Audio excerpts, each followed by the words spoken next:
Faire progresser l'agenda de l'eau, c'est aussi restaurer la confiance dans l'action multilatérale et démontrer que la coopération internationale demeure un levier crédible de solution.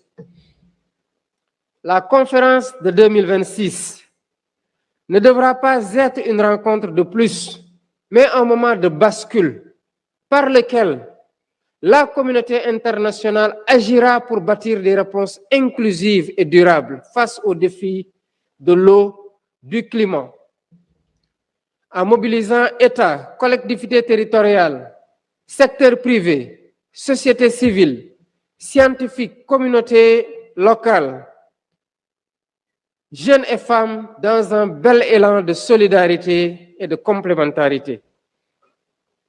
Elle devra aussi apporter des solutions innovantes, adaptées aux réalités africaines. Elle devra aussi apporter des engagements concrets, mesurables et suivis dans le temps. Elle devra apporter une meilleure coordination des initiatives pour éviter la dispersion. Elle devra apporter une mobilisation accrue des financements pour réaliser les investissements adéquats. Les investissements, en particulier dans les infrastructures, sont capitaux pour la disponibilité de l'eau, sa maîtrise et son utilisation. Les besoins considérables, mais les retours sur investissement le sont tout autant, notamment en emploi décent, en croissance inclusive, en réduction des risques climatiques, en stabilité sociale et politique.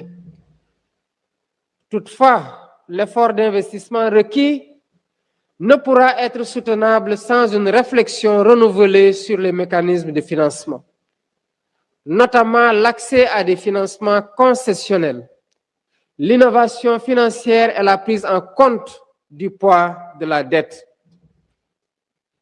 Investir dans l'eau, c'est investir dans un bien public mondial.